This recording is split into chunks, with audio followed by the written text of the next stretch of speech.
उसके बाद हम लोग रेगुलर माने निरंतर 14 से आज तक आंदोलन कर रहे हैं कि बिहार में समान शिक्षा प्रणाली लागू होना चाहिए, जहां गरीब मजदूर किसान के बच्चों के साथ साथ सरकारी पद पर बने हुए सभी अधिकारी पदाधिकारी और चुने हुए जनप्रतिनिधि के बच्चे एक साथ सरकारी विद्यालय में पढ़ें और सरकारी अस्पताल में इलाज कराए, तभी वो अपने पद पर बने रह सकते हैं। नहीं तो बने रहने का। गरीब जनता पार्टी का नेतृत्व करते हैं।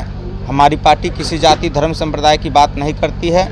शुरू से हम लोग आज 14 से शुरुआत किए थे, तब से अलग अलग मुद्दों पर आंदोलन करके बहुत सारे कार्यों को किया है। 3 साल से हमारा लगातार आंदोलन चल रहा है कि जो बिहार के बड़ बुजुर्ग विधवा विकलांग असहाय लोग हैं, इन लोगों को सरकार अपेक्षा नहीं करे, ऐसे लोगों को सम्मान दे। चूँकि 400 पेंशन से उनका कुछ नहीं होता है, तो हम चाहते हैं कि कम से कम 2500 रुपया उनको पेंशन दे, ताकि जो इस अवस्था में जहां वो पहुंच गए हैं उस अवस्था में किसी से बात सुनना, गाली धुतकारा जाता है उनको 100-550 रुपया के लिए, ऐसे परिस्थिति का सामना उनको नहीं करना पड़े।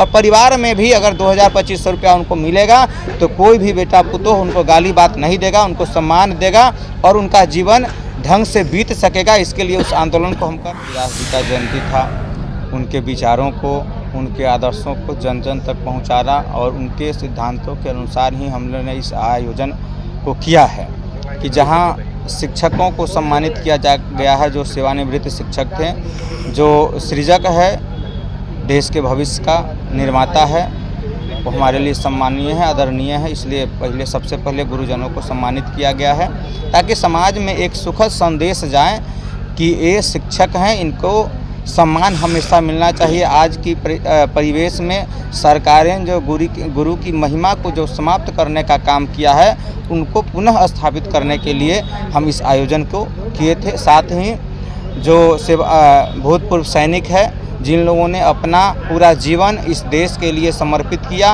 और आप देखे हैं कि एक जो बलिदान हो गए इस देश के लिए, मेजर चंद्रभूषण जी द्विवेदी जी, उनकी धर्मपत्नी दिल्ली से चलकर यहाँ आई हुई थी इस कार्यक्रम में, तो समझिए उनको सम्मान की आवश्यकता है। और अभी तक यह सरकार और यहाँ की शासन प्रशासन उनको वह सम्मान नहीं दिया है जो उनके हकदार थे। हम लोगों ने जो प्रयास छोटे स्तर पर ही सही उनको सम्मान देने का काम किया है, और इससे भी एक समाज में संदेश देने का काम किया है कि जो देश के लिए, इस समाज के लिए कुछ करेगा, वैसे लोगों को सम्मान के नज़र से हमारा समाज हम देखते हैं। और आगे की पीढ़ी को ये संदेश देना चाहते हैं कि सब लोग ऐसे लोगों को सम्मान करें और ऐसे लोगों को आगे बढ़ाने का, हौसला बुलंद करने का काम करें। क्योंकि सम्मान दीजिएगा तब न हौसला बुलंद रहेगा, तो उसको देख करके आने वाला पीढ़ी भी उस काम को करेगा। और उनको अपमानित करिएगा तो फिर कुछ नहीं हो सकता है। उसके बाद हमारे किसान भाई है, जिनके जनप्रतिनिधि के रूप में यहाँ पैक्स अध्यक्ष लोग आए हुए थे, उन सभी लोगों को सम्मानित किया गया है। और समाज में एकता, सद्भावना, अखंडता का भाव बना रहे, इसीलिए इस कार्यक्रम को किया गया। राजनीतिक दल के अध्यक्ष हैं, तो आप अपना पूरा परिचय देते हुए अपने दल के मुख्य संकल्पों को हमें बताएं और हमारे दर्शकों को बताएं। देखिए, हम ऐसे गरीब जनता पार्टी का नेतृत्व करते हैं। हमारी पार्टी किसी जाति धर्म संप्रदाय की बात नहीं करती है।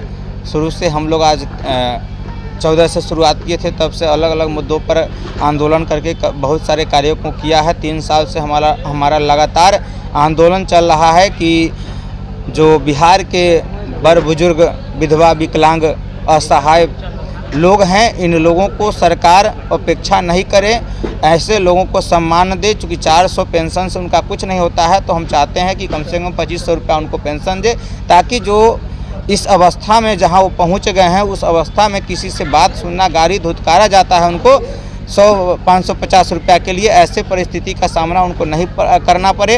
और परिवार में भी अगर 2000-2500 रुपया उनको मिलेगा तो कोई भी बेटा पुतोह उनको गाली बात नहीं देगा, उनको सम्मान देगा और उनका जीवन ढंग से बीत सकेगा। इसके लिए उस आंदोलन को हम कर रहे हैं। उसके बाद हम लोग रेगुलर माने निरंतर 14 से आज तक आंदोलन कर रहे हैं कि बिहार में समान शिक्षा प्रणाली लागू होना चाहिए, जहां गरीब मजदूर किसान के बच्चों के साथ साथ सरकारी पद पर बने हुए सभी अधिकारी पदाधिकारी और चुने हुए जनप्रतिनिधि के बच्चे एक साथ सरकारी विद्यालय में पढ़ें और सरकारी अस्पताल में इलाज कराए, तभी वो अपने पद पर बने रह सकते हैं। नहीं तो बने रहने का कोई। सुखबुहाट के बीच आप अपनी पार्टी को कहाँ देखते हैं?